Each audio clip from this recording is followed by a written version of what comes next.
guys, and welcome back to another Met Gaming video. This is going to be episode 13 of the car boot haul video series, if we can call it, detailing the last couple of weeks of my collections and pickups from the local car boot sales. Okay, let's get into it. So the first car boot was a Sunday car boot a few weeks back. This car boot starts at 9:30. The sellers go in around about 8 o'clock, 8:30, so they get in there about an hour early. There are some resellers in this car boot, so if you want to get yourself a deal, pick up PlayStation games for £1, it's not going to happen because these guys go around and pick up what's there. Some things might slip through, some things don't. But to be fair to them, some of the resellers sell them purely for profit, which I don't really tend to use. But there is one gentleman there that he buys the games to fund his collection. I believe he told me he's got over 200 NES games, and a lot of them are in boxes. So I see him a lot of the Wednesday car boot sales I tend to go to, and I believe he picks up games to sell on to our collection or trade in, so he can fund his habit, which is like any good collector should do. To be fair, you always try and get an expensive game for as cheap as possible, if that is in for trading credit or selling games you're not that quite interested in, to fund your collection in your Nintendo, your PlayStation. So the two games I picked up with him were £5 total. First one was Nuclear Strike, completely disc and manual. I'll say that, disc and condition. The actual case is in excellent condition. Second game I picked up for the £5, Destruction Derby 2. Bit disappointed with this one. I've got it. I was getting confused. The one I did have or didn't have was the one I needed was Destruction Derby 1. But as fortunately as well, this is in good nick, but it's not any better than the one currently in my collection, so I didn't swap it out.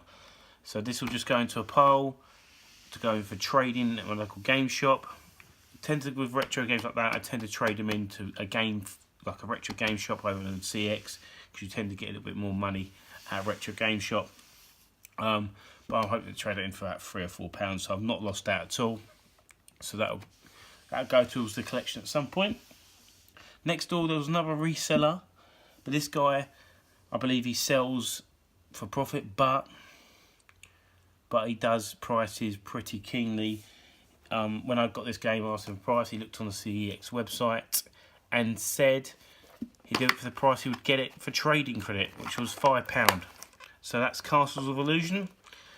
That came complete with disc and manual for £5. So I'm happy with that, because picked out from any game shop, you're looking around about anything from 10 to 15. So not too bad at all. So that's the first car boot sale down. Second car boot sale was the following week at a car boot local to my mum and dad's house, where I picked up some PlayStation 1 games and some PlayStation 2 games. The PlayStation 1 games I picked up was for 50p. Who Wants to Be a Millionaire? Granted, it's not a great game. I've got about 8 of them in my collection. I got it because for 50p, the case is immaculate, so that will be used as a donor case. The next one I picked also for 50p is a game I didn't have in the collection. It is a sports game, but not one I see all day, every day. NBA Showtime, NBA and NBC Basketball, I believe. Shaq on the front.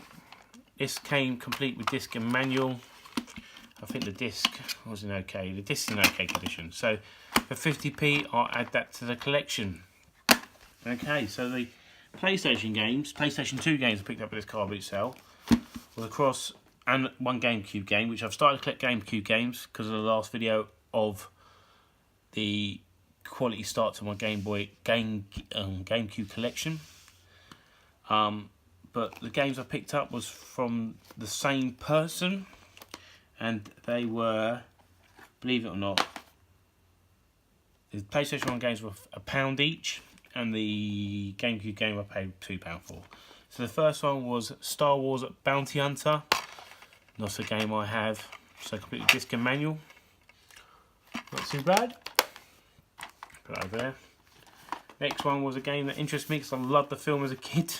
I was introduced to it by my father. Warriors. So I'm guessing it's some sort of go around story mode kind of game, following the story of the film, because they're the same sort of characters that are in the film trying to get their way back home to, I don't know where they were based. Where were they? I know they went for a meeting in central New York and they had to get back to the fair place. Long Island. Is it Long Island? I can't remember. I have to watch it. It's been a few years since I watched the film. Thought I picked that up for £1 because, one, I like the film. And the next one, I didn't realise at the time, but it's worth a little bit of money. Def Jam Fight for New York. It's basically Tekken, but you've got people like featuring more than 40 hip-hop stars. You've got, I don't even know, Bubba Sparks, Busta Rhymes, Danny, I don't know half of these. Elephant Man, Fat Joe, Ice-T, Joe Button, Matt 10, Method Man, all these Redman, Scarface, Sean Paul, Slick Rick, Snoop Dogg, Warren G, Exhibit. So not too bad for £1. I think it goes for about 15 quid. So I'm pretty chuffed to add that to the collection, and I will be giving that a go because it looks fun, to be fair. So that's added to the collection. The last and final game of this car boot was a GameCube game. Paid £2 for it. Came with a disc and, oh no, it didn't come with a manual. No. But for £2, can't moan at that. Like I say, I'm starting to collect for GameCube now, so I'm happy to pick up that game because it looks not a bad game on the old back of it. So for £2, I'd always pick that up. Alright, the last and final car boot I did, I got some trading fodder and some nice, I believe I got a half decent deal on some Sega Mega Drive games. So the trading fodder was first. These were £1 each. Sims 2, which I believe trades in for £4. Need for Speed Carbon. Own the City. I think it trades in for £3. And Nintendogs trades in for £2. This has recently gone down, I believe. These used to trade in for £4 or £5, and the other variants of it used to be a lot better trading. These have recently dropped down, but £2, double money on it. It's not the greatest trading ratio, but it's not the worst. And finally, for £2.50, excuse the team colours, it's a Tottenham PlayStation 3 controller. I think it trades in for £12. Paid £2.50 for it. It's in good nick, apart from the actual sticker, which should come off with a bit of play. It's not too bad for £2. So say £2 was at £5.50 paid for those games plus this. I anticipate I'll get about 20 quid back in trading. So four times the ratio is not too bad. But yeah, that does look in good nick. It looks not too bad around here. Got a bit of play, so I'm happy with that. And finally, are these three Mega Drive games. This guy had a sack of them, and they were all the Mega Drive games. Some already had, and also he had some Genesis games there, but I'm not really trying to collect for Genesis. I don't know. You might be able to tell me. Do Genesis games work on Mega Drive consoles? I believe they do, but I wasn't too sure. But I thought I'd just pick up these three for now. He did say he had more stuff at home. He said he had a lot full of stuff. He said he'd be there next week, which is coming not this weekend, next weekend. And he would bring more stuff, particularly more PlayStation 1 games that he had. So he had some there, but there was nothing that really interested me, as well as Game Boy games. So hopefully he turns up and I can get us put together a little package deal. He was originally asking for £5 each for these games.